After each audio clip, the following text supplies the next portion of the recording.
శివుడు వీరభద్ర అవతారం ఎందుకు ఎత్తాడు మీకు తెలుసా? ఈ అవతారం శివుని యొక్క అత్యంత ఉగ్రరూపాలలో ఒకటి. దక్ష అనే రాజు సతీదేవి తండ్రి.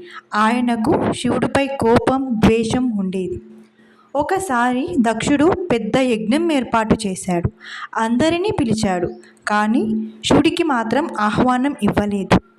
సతీదేవి తన తండ్రి యజ్ఞానికి వెళ్ళింది. అక్కడ శివుడి లేని లోటు తనకు తెలిసింది. దక్షుడు శివుడికి ఆహ్వానం ఇవ్వకపోవడమే కాకుండా తనని అవమానించే మాటలు మాట్లాడాడు. అది భరించలేని సతీదేవి తను యజ్ఞాగ్నిలో ఆత్మార్పణం చేసుకుంది.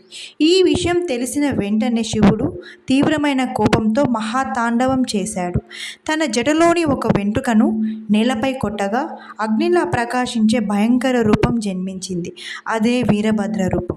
భారీ కాయం, ఎర్రటి కళ్ళతో ఉగ్రరూపం, చేతిలో ఖడ్గం, త్రిశూలం, అగ్నిలా మెరుస్తున్న శక్తి, ఇవన్నీ ఉన్న ఒక ఉగ్రరూపం వీరభద్ర రూపం. అతడు యజ్ఞస్థలానికి వెళ్ళి దక్షుడి యజ్ఞాన్ని ధ్వంసం చేశాడు. చాలా భయపడిపోయారు. కానీ దక్షుడు ఇంకనూ తన గర్వాన్ని తగ్గించుకోలేదు. వీరభద్రుడు తన కోపంతో దక్షుడి తల నరికాడని పురాణాల్లో చెబుతారు. తరువాత దేవతల ప్రార్థనతో శివుడు శాంతించి దక్షుడికి మేకతల అమర్చి మళ్ళీ జీవితాన్ని ఇచ్చాడని చెబుతుంటారు.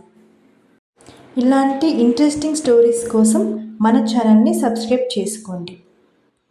మీకు స్టోరీ నచ్చితే ఓం నమః శివాయ అని కామెంట్ చేయండి. Thank you.